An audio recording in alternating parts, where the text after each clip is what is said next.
चाचा के दांत तो चाचा ही जाने, ऐसा इसलिए कह रहे हैं क्योंकि शरद पवार ने अजीत पवार को पद से तो हटा दिया लेकिन पार्टी से नहीं हटाया है। वहीं बीजेपी ताल ठोककर कह रही है कि हम तो 30 नवंबर को किसी भी हालत में बहुमत साबित कर देंगे। कैसे, देखिए।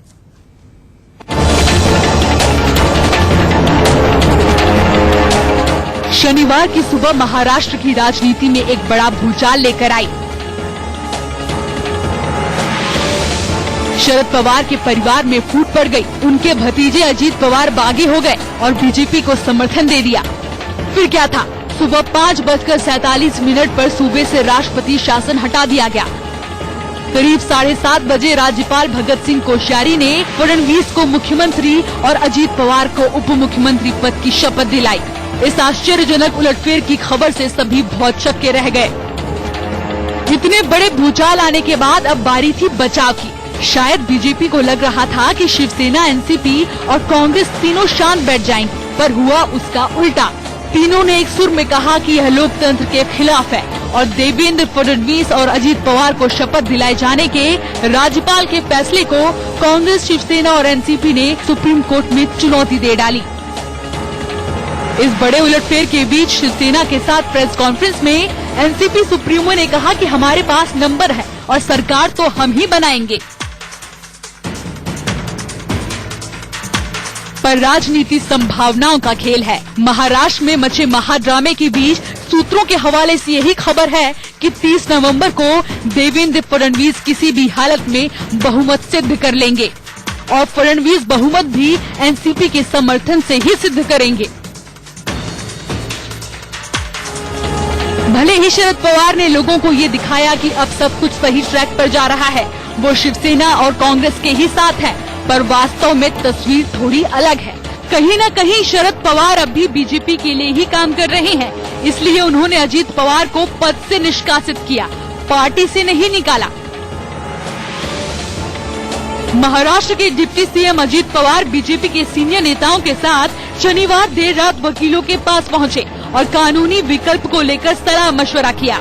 बताया जा रहा है कि अजीत पवार ने वकीलों से इस पर चर्चा की कि क्या वो एनसीपी के विधायकों के लिए व्हिप जारी कर सकते हैं और अजीत पवार ने अगर व्हिप जारी किया तो एनसीपी के सभी विधायकों को मानना ही पड़ेगा, क्योंकि जब मामला स्पीकर के पास या कोर्ट में जाएगा तो अजीत पवार ही आधिकारिक रूप से विधायक दल के नेता होंगे, क्योंकि सभी विधायकों ने अजीत पवार को अपना नेता चुना था और उस समय उनकी संख्या 54 थी और शनिवार को एनसीपी के सिर्फ 42 विधायकों ने ही जयंत पाटिल को नेता चुना है, जो कानूनी तौर पर फिट नहीं बैठता।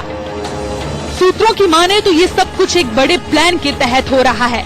अगर बीजेपी का प्लान एनसीपी के साथ किसी कारणवश फेल भी हुआ तो बीजेपी का अगला प्लान भी तैयार रहेगा। बीजेपी के संपर्क में कई अन्य पार्टी के विधायक भी हैं, जिसमें से शिवसेना और कांग्रेस का नाम प्रमुख है। Bureau report, India news. और इस वक्त की बड़ी खबर आपको बता दें, महाराष्ट्र में उठापटक के बीच एनसीपी का एक विधायक लापता हो गया है। एनसीपी विधायक दौलत दरोड़ा का अब तक पता नहीं चल पाया है। एनसीपी ने विधायक के लापता होने की शिकायत दर्ज करवा दी है। शाहपुर से एनसीपी विधायक दौलत दरोड़ा, जिनके गायब होने की, लापता होने की अब शिकायत दर्ज करवा दी गई है। बड़ी खबर आ रही है, ये जो तस्वीर देखिए, ये वो तस्वीर है दौलत दरोड़ा की, जो कि शाहपुर से एनसीपी के विधायक है, लापता हैं, मिस्टर गायब हो गए हैं। जमीन निकल गई, आसमान खा गया। इसको लेकर एनसीपी ने बाकायदा शिकायत दर्ज करवा दी।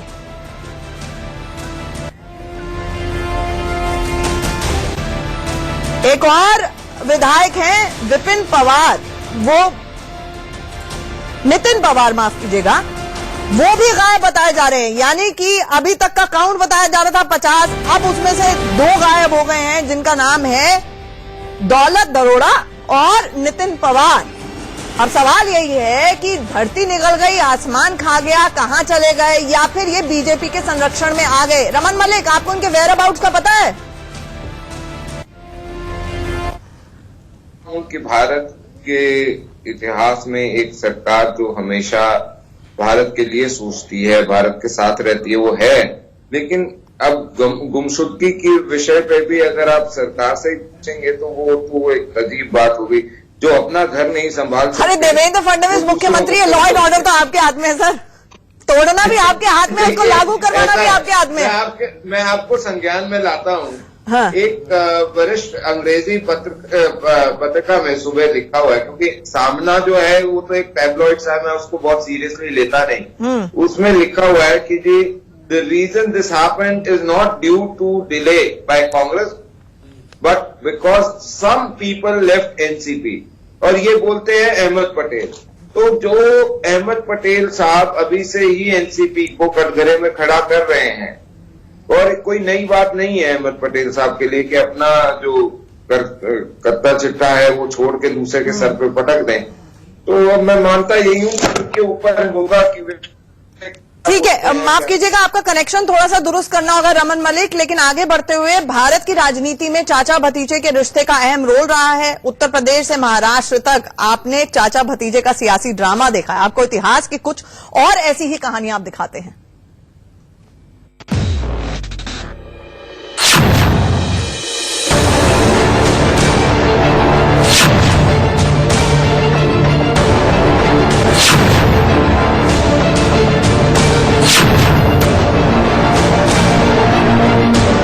यूं तो इतिहास सत्ता के लिए चाचा भतीजों के संघर्ष की कहानियों से भरा पड़ा है, मगर बीते 3 सालों में अदावत और बगावत की ये तीसरी घटना है, जिससे यूपी के मुलायम परिवार और हरियाणा के चौटाला परिवार के बाद अब महाराष्ट्र का पवार परिवार टूटता दिख रहा है।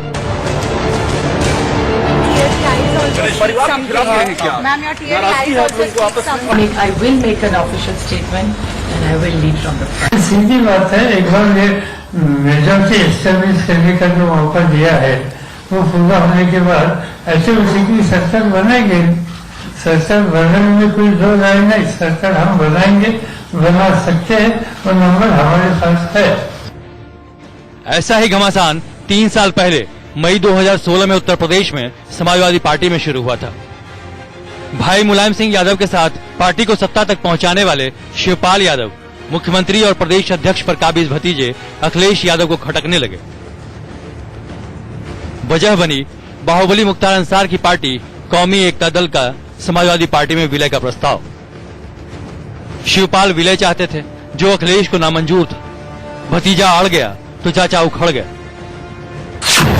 भतीजे ने शिवपाल समर्थक 2 मंत्रियों को पार्टी से हटा दिया, तो शिवपाल के कहने पर मुलायम ने अखिलेश को प्रदेश अध्यक्ष पद से हटा दिया। शिवपाल प्रदेश अध्यक्ष बने और अखिलेश समर्थक 7 नेताओं को पार्टी से निकाल दिया।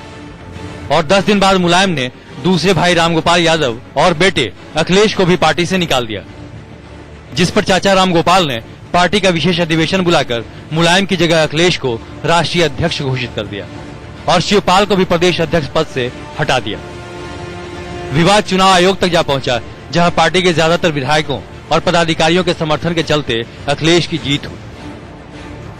चाचा शिवपाल ने प्रसपा नाम से अलग पार्टी बनाकर भतीजे को चुनावी मैदान में चुनौती दी, मगर जहां बात परिवार की आती है सब एक दिखते हैं। 31 साल की उम्र में हरियाणा के डिप्टी सीएम बने दुष्यंत चौटाला की कामयाब सियासत की शुरुआत भी चाचा अभय चौटाला के खिलाफ बगावत से शुरू हुई। ते लोकनेते आहेत, देशाचे नेते आहेत, त्यांचा पक्ष फोडून भारतीय जनता पक्ष फार मोठं नैतिकतेचं कार्य करून सरकार बनवणार असेल तर तो डाव त्यांच्यावर उघडल्याशिवाय राहणार नाही। विधानसभा निवडणुकीच्या आधी सुद्धा पवार साहेबांचा पक्ष फोडण्याचा प्रयत्न झाला। अनेक आमदार खासदार त्यांनी गळाला लावले, सगळे पराभूत झाले। अजित पवारांना फोडणं आणि सरकार स्थापन करणं हा त्यांचा शेवटचा डाव आहे आणि तो त्यांच्यावरती उलटला।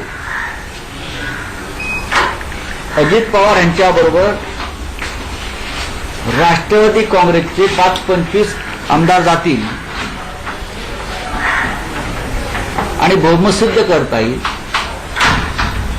या भ्रमातून किंवा या झोपेतून भारतीय जनता पक्ष एव्हाना बाहेर पडला असेल असं मला वाटतं। जवळजवळ सगळे आमदार पुन्हा राष्ट्रवादी काँग्रेसमध्ये परतले। 4 किंवा 5 आमदार असू शकतात, हीच त्यांची ताकद असेल अजित पवारांची. आणि या 5 आमदारांच्या बदल्यात त्यांनी अजित पवारांना उपमुख्यमंत्रीपद दिलं. खरं म्हणजे बीजेपीला मी व्यापारी समजत होतो फार मोठा, त्यांना व्यापार कळतो राजकारणातला असं मी मानत होतो. पण या व्यापारात ते चुकलेले. व्यापार सचोटीचा केला असता, व्यापार प्रामाणिकपणे केला असता तर भारतीय जनता पक्षावरती अशी दरदरके ठोकरे खाण्याची वेळ आली नसती आणि भेसळीचे पदार्थ विकण्याची वेळ आली नसती. पण असो, काँग्रेस, राष्ट्रवादी काँग्रेस आणि शिवसेनेचे सगळे आमदार आपापल्या पक्षाच्या झेंड्याखाली मजबूतीने आहेत आणि आजही या 3 पक्षांच्या महाआघाडीला 165 इतकं बहुमत आहे. 165 हा आकडा लिहून घ्या. मी आधी 170 म्हणालो होतो. 5 मिसिंग आहेत. ते मिसिंग आमदार सुद्धा त्यातले काही परत येतील. डांबून ठेवले. या देशामध्ये कोणत्या खालच्या स्तरावरचं राजकारण चालवलं जात आहे याचा उत्तम उदाहरण म्हणजे कालचा घाणेरडा प्रकार. महाराष्ट्राच्या मुख्यमंत्र्यांनी शपथ घेतली आणि महाराष्ट्रालाच माहित नाही, जनतेलाच माहित नाही की आपल्या मुख्यमंत्र्यांनी शपथ घेतली. देशाच्या इतिहासामध्ये असा काळा दिवस आम्ही पाहिला नव्हता. भारतीय जनता पक्षानं काल राष्ट्रपती भवन आणि राजभवनाचा सुद्धा काळा बाजार केला. यापुढे इंदिरा गांधी व त्यांनी लादलेल्या आणीबाणीवरती काळा दिवस, लोकशाहीची हत्या हे शब्द वापरण्याचा पोरखेळ त्यांनी करू नये. कारण त्याहीपेक्षा भयंकर कृत्य या महाराष्ट्रामध्ये काल झालेलं आहे. तुमच्याकडे जर बहुमत होतं, तुमच्याकडे नैतिकता होती, तर तुम्ही महाराष्ट्र झोपलेला असताना लपून छपून चोरून शपथ कशा करता घेतली हो? आणि तुमच्याकडे खरोखर बहुमत होतं तर बहुमत सिद्ध करण्यासाठी 30 तारखेपर्यंत कशा करता थांबला? 24 तासामध्ये बहुमत सिद्ध करा. अशा प्रकारे आमचे राज्यपाल, ज्यांचं नाव भगवान आहे बरं का, असे मिस्टर भगवान आमचे माननीय राज्यपाल, ज्यांना आम्ही ईश्वराचा अवतार मानतो भगवान असल्यामुळे, त्यांनी आम्हाला एक न्याय देतात आणि त्यांच्या पक्षाला दुसरा न्याय देतात. हे मला दुर्दैवानं म्हणावं असं वाटतं. आणि 30 तारखेपर्यंत केंद्राच्या गृह खात्याला आणि महाराष्ट्रातल्या सत्ताधाऱ्यांना सध्याच्या औरघडकेच्या फोडाफोड आणि माणसं विकत घेण्यासाठी दहशतवाद करून वगैरे पूर्ण संधी देत आहे. हा प्रकार आणीबाणीपेक्षा वाईट आहे. नरेंद्र मोदी यांची जी प्रतिमा देशात निर्माण झाली आहे, जगात निर्माण झाली आहे, त्या प्रतिमेला तडे देण्याचं काम त्यांच्याच पक्षाचे लोक करतायत. पण तुम्ही काही करा, विधानसभेत महाआघाडी बहुमत सिद्ध करेल. न्यायालयामध्ये आज काय निकाल लागतो दिल्लीत तो आम्ही पाहू. पण आमच्या सगळ्या आमदारांना राज्यपालांनी आत्ता 10 मिनिटात जरी बोलवलं राजभवनात परेडसाठी, तरी पूर्ण बहुमत असलेले आमचे आमदारांचा आकडा आम्ही त्यांना दाखवू शकतो. हे त्यांनाही माहित आहे. म्हणूनच काल शपथ घेतल्यावर सुद्धा 2-4 लोकांनी एकमेकांना लाडू आणि पेढे भरवले, पण लाडू अजून त्यांच्या घशाखाली उतरलेले नाहीये आणि ते उतरणार सुद्धा नाही.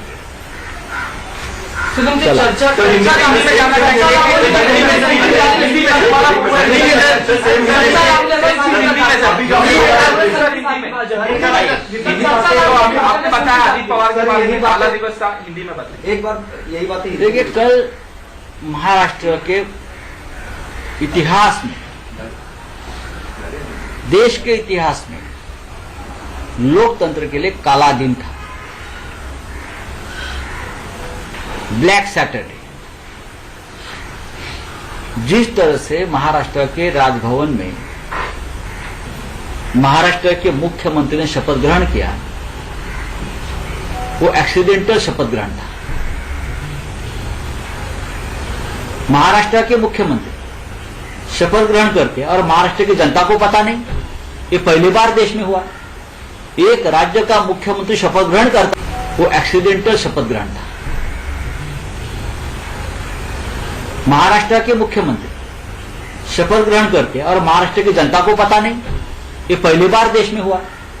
एक राज्य का मुख्यमंत्री शपथ ग्रहण करता है और राज्य की जनता को पता नहीं, जनता सोई है, जनता को कुछ पता नहीं क्या चल रहा है। अचानक जनता जागती है तो उनको पता चलता है कि किसी ने शपथ ली है। इस प्रकार का काम जो होता है हमारे यहां पिक पॉकेटिंग वाले लोग करते हैं, पीछे से आकर पॉकेट मार देते हैं। ऐसा ही कल लोकतंत्र में हुआ है। राष्ट्रपति भवन और राजभवन का इतना दुरुपयोग देश के इतिहास में पहले कभी नहीं हुआ।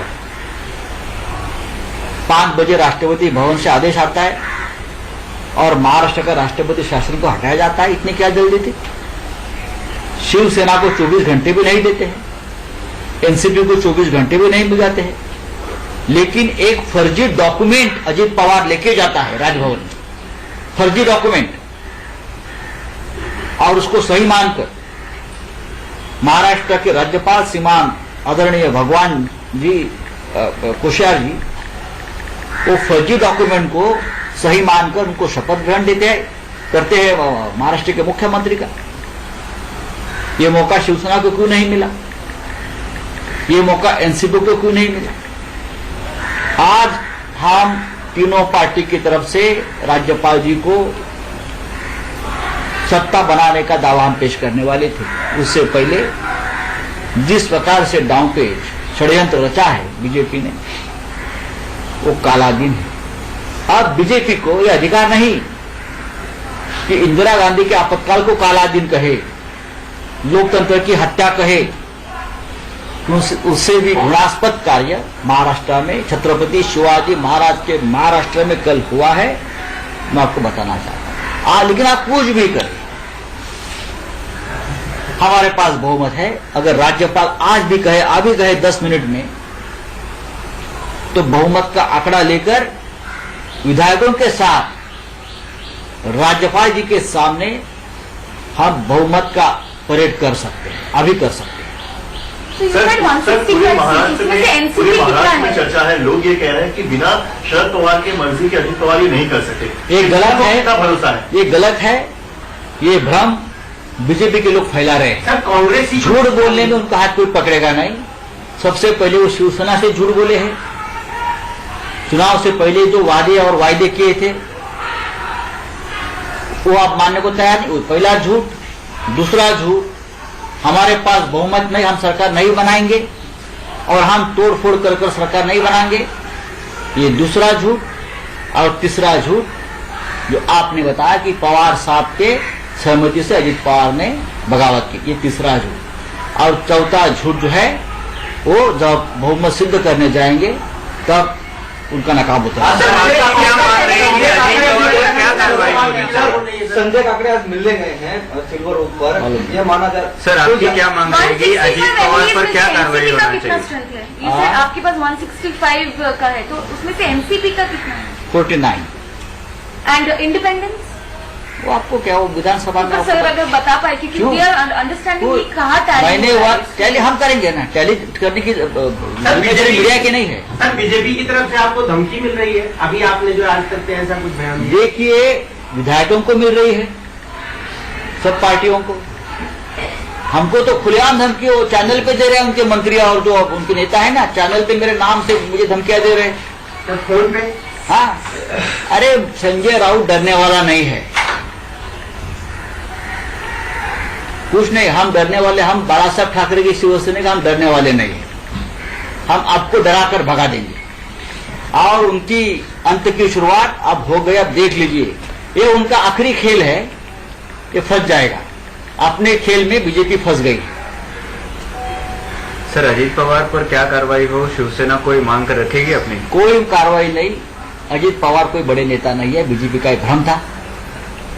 उनको लगा अजित पवार जी 40-50 MLA लेकर खुद आ जाएंगे और हम सरकार बनाएंगे। अजित पवार ने उनको विधायकों को फंसाया और अजित पवार को बीजेपी ने फंसाया। ऐसी एक झूठ की मालिका यहाँ हम सर विधायकों को फंसाया, इसलिए कोई कार्रवाई की मांग शिवसेना करेगी? नहीं, उनके सब जो विधायक झूठ बोलकर राजभवन लेके गए थे वो वापस पवार साहब के पास आ गए। मैंने कहा कि पवार साहब के बारे में महाराष्ट्र में एक आदर है, रिस्पेक्ट है, श्रद्धा है, हमेशा रहेंगे, हम भी उनको मानते हैं। अजित पवार ने अपनी जिंदगी का सबसे गलत काम किया है, जो इस उम्र में पवार साहब के पीठ में खंजीर घुसा है। भाजप म्हणते 175चा आकडा तुमच्याकडे होता, तर तुम्ही त्यावेळेस सिद्धी का नाही केला? चर्चेचं पुन्हा एवढं रंगत ठेवलं. कोण भाजपा सोडून द्यावं. तुम्ही भाजपचे प्रश्न मला विचारू नका. बहुमत आकडा, मग तुमच्याकडे बहुमताचा आकडा आहे ना, मग काळोखा शपथ का घेतली? तुमच्याकडे आहे, मग दुसरा ढवळा लोकांसमोर, जनतेसमोर 2014 साली आपण घेतली होती ना वानखेडे स्टेडियममध्ये बँड बाजा लावून. आता बँड पण नाही आणि बाजा पण नाही ना. हे खेळ आहेत ना, या खेळामध्ये आम्ही मास्टर आहोत. हे नुसतं येऊन आम्हाला समोर येऊन अक्कल शिकवू नका. तुम्ही खोटं बोलताय आणि तुमचं खोटं वारंवार पकडलं जातं. ते आता शेवटचं खोटेपणा हा विधानसभेत सिद्ध होईल. 30 तारखेपर्यंत फक्त ह्यांचे खेळ पाहत राहिले पाहिजे. CBI, ED, income tax, police हे 4 त्यांचे प्रमुख कार्यकर्ते आहेत. बरं, राष्ट्रपती आणि राजभवन तर आहेच, राखीव खेळाडू आणि हे 4 या चौघांच्या बळावर त्यांना जेवढा इथं हैदोस घालायचे तेवढा घालू द्या. या राज्याची जनता त्यांना भीक घालणार नाही, हे मी सांगतो. तो संजय राउत ने यहां पर बड़ी बात की कि इमरजेंसी जैसे हालात हैं. एनसीपी के उन्होंने कहा 49 विधायक हमारे साथ हैं. उन्होंने कहा कि अजीत पवार बड़े नेता नहीं है. बीजेपी का भ्रम था कि 30, 40, 50 लोगों को तोड़ लेंगे, जो कि नहीं है. बीजेपी झूठ फैला रही है. ये तमाम बातें एक तरह से हमलावर होते हुए संजय राउत ने कही. हमारे साथ हमारे सहयोगी जयप्रकाश इस वक्त सीधे जुड़ रहे हैं, रेडिसन होटल के बाहर हैं, जहां पर एनसीपी के विधायक मौजूद हैं. जयप्रकाश, कितने लोग अंदर हैं? 2 तो बताया जा रहा है लापता हो गए, मिसिंग कंप्लेंट हो गई है उनके खिलाफ.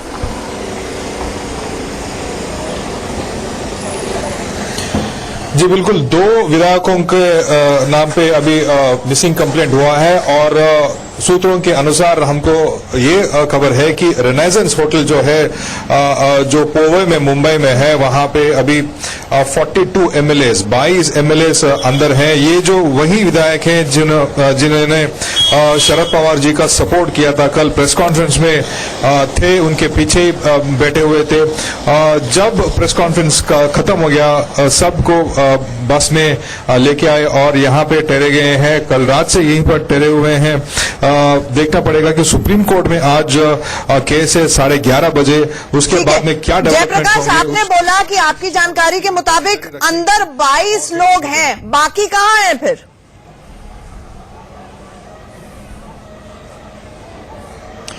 दो MLA का मिसिंग कंप्लेंट हुआ है और 5 विधायक अपने क्षेत्र में है और मुंबई आने के लिए थोड़ा टाइम लगता है. ये जो पार्टी के स्पोक्स पर्सन बोल रहे थे कि ये जो 5 विधायक हैं जो अपने क्षेत्रों में है और मुंबई आज दोपहर तक पहुंच जाएंगे. खाली 2 MLA जो है इनके खिलाफ मिसिंग कंप्लेंट हुआ है.